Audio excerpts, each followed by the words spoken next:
Welcome to the Great Sand Dunes National Park.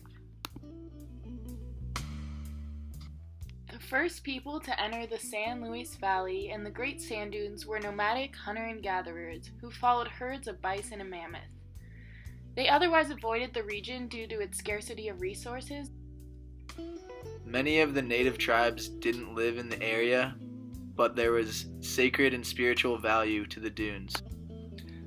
The tribes that used the San Luis Valley were the Navajo, the Ute, the Apache, and the Pueblo.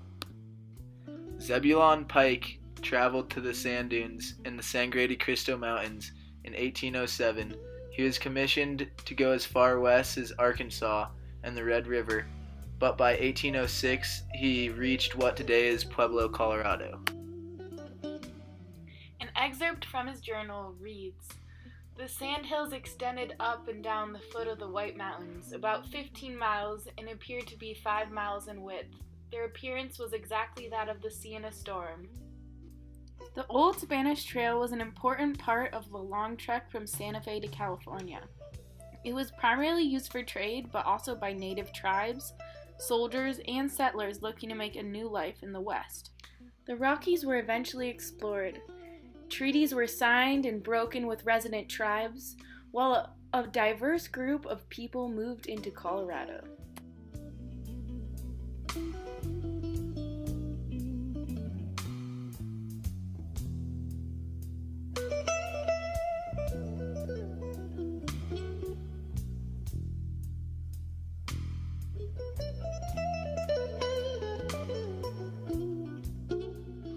These settlers forced the native Ute tribe from their lands. Fort Garland was founded in 1852 and was home to a diverse group of soldiers that patrolled the Great Sand Dunes, protecting settlers and natives. The gold rush of 1853 brought thousands of miners to the Rockies in hopes of striking gold and silver, sparking the creation of a mining operation in Colorado that's still there today. Mining operations were set up along Medano Creek, right alongside the dunes. Great Sand Dunes National Park was established in 1932. There was threat from being destroyed in the wake of the gold rush and being mined for cement production. Couldn't stay very long. Concerned locals sparked a movement to protect this serene landscape. Members of the Ladies' PEO sponsored a bill to Congress. The Great Sand Dunes was given the status of a national monument. A similar surge of support in 1990 pushed for the monument to be expanded into a national park and preserve in 2000. The status was officially granted in 2004. As a national park, Great Sand Dunes is a Category 2 IUCN and is managed for the protection of resources and recreation. As in all national parks, there are certain direct threats that managers need to be on the lookout for. One such threat are the rare plants, animals, and insects at the valley bottom sites of the sand dunes. One such rare insect is the tiger beetle. It needs alkaline soils in order to lay its eggs and relies heavily on the water resources in the park. In the San Luis Valley, hydrological modifications are detrimental to the ecosystem, which makes water a valuable resource. Surface water resources and groundwater resources are also connected to the valley bottom wetlands. Hydrologic developments like irrigation systems have effect on the amount of sediment that is redeposited in the dunes.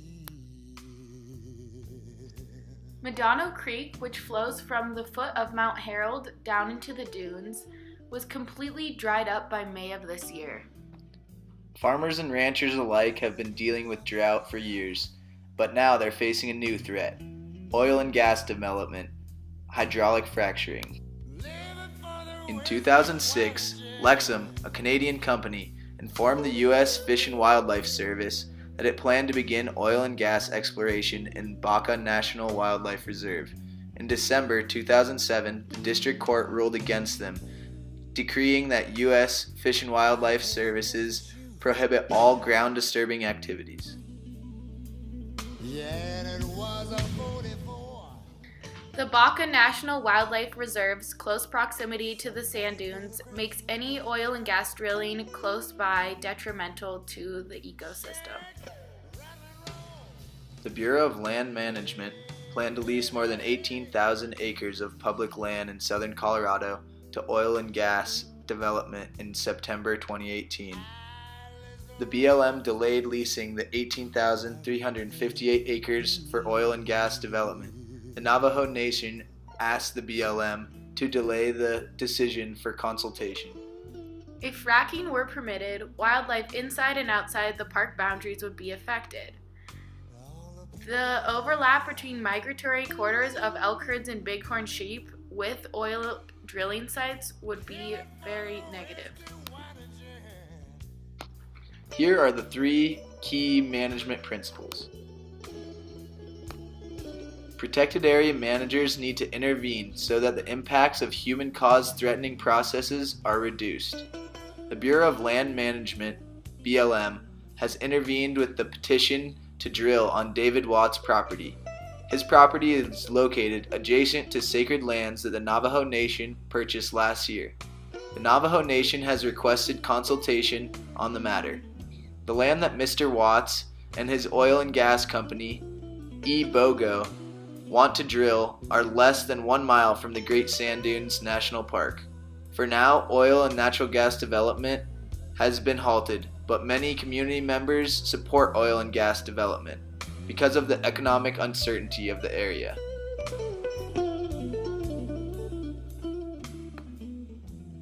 Threats can arise as a tyranny of small development decisions over time and can change the nature of values of protected areas. With Great Sand Dunes National Park, the BLM is looking at opening lands to potential oil and natural gas leases that would be open to hydraulic fracturing to extract oil and natural gas. Constituents that don't want the BLM to open these lands are local communities, the Navajo Nation, and their president, Russell Begay, conservation groups like Sierra Club, Wild Earth Guardians, and officials of the EPA. The BLM, community members, and conservation organizations must work together in collaboration to balance resource extraction with recreation and preservation. Threatening processes will be diminished when protected areas are managed as a part of a community effort to achieve outcomes at a landscape or regional level. Citizens for Huerfano County President Jeff Bridges states, "We're appalled by the possible impact, especially given to the proximity to the Great Sand Dunes National Park, and we object to being sidelined by diminished public comment periods, expedited paper trails, and tepid BLM environmental assessments that find no significant impact." Effective environmental planning processes are necessary to combat threats to protected areas. Zoning schemes, designating camping spots, and backcountry access are key. Game management to conserve and preserve the habitat, and the reduction in extractive resource use are effective ways at managing the Great Sand Dunes National Park.